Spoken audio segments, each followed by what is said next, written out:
কারো চলতে হয় হুইল চেয়ারে, আবার কেউ বলতে পারেন না কথা।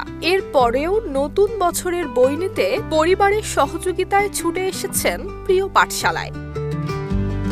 এ সময় নতুন বইয়ের সাথে শীতকালীন উপহার হিসেবে একটি করে কম্বল তুলে দেওয়া হয় তাদের হাতে। বাচ্চারাও খুশি, আমরা তাদের সময় মতো বই বিতরণ করতে পেরে আমরাও খুশি। এই জায়গায় বাচ্চাদের ব্লক বাটিকের কাজ শিখাই, hand print, screen print, emboss এইগুলার কাজ শিখাই, দড়ির কাজও শিখাই। এগুলা এদের শিখাইলে এরা সামনে স্বাবলম্বী হবে, কিছু একটা করতে পারবে। প্রতিবন্ধী ব্যক্তিদের স্বার্থে আমরা নিজেদের জীবন উৎসর্গ করতেছি। প্রায় আমরা এই প্রতিবন্ধী বাচ্চাদের কথা ভেবে বিনা বেতনে দীর্ঘদিন কাজ করতেছি। তাহলে সরকার যেন আমাদের দ্রুত স্বীকৃতি এবং এমপিওর ব্যবস্থা করে, এটাই সরকারের কাছে আমাদের জোর দাবি। নতুন বই এবং উপহার সামগ্রী পেয়ে উচ্ছ্বাসিত হয়ে উঠতে দেখা যায় প্রতিবন্ধী শিশু এবং কিশোর কিশোরীদের। সিল্কোর সিল্ক অ্যান্ড শাইন, যাতে আছে আর্গান অয়েল ও ওট প্রোটিনের গুডনেস, যা আপনার চুলকে রাখে হেলদি অ্যান্ড শাইনিং। মাদারীপুরের রাজৈর উপজেলার ইশিবপুর ইউনিয়নের প্রত্যন্ত অঞ্চলে এক ভ্যান চালকের প্রতিষ্ঠিত শাখারপাড় প্রতিবন্ধী কল্যাণ সংস্থা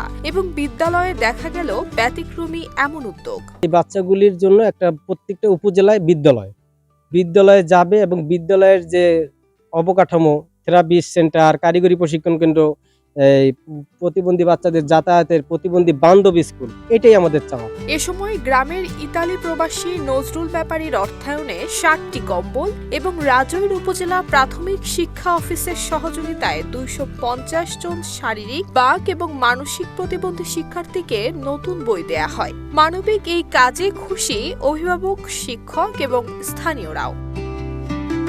নুসরাত জাহান মেহেক, ঢাকা পোস্ট।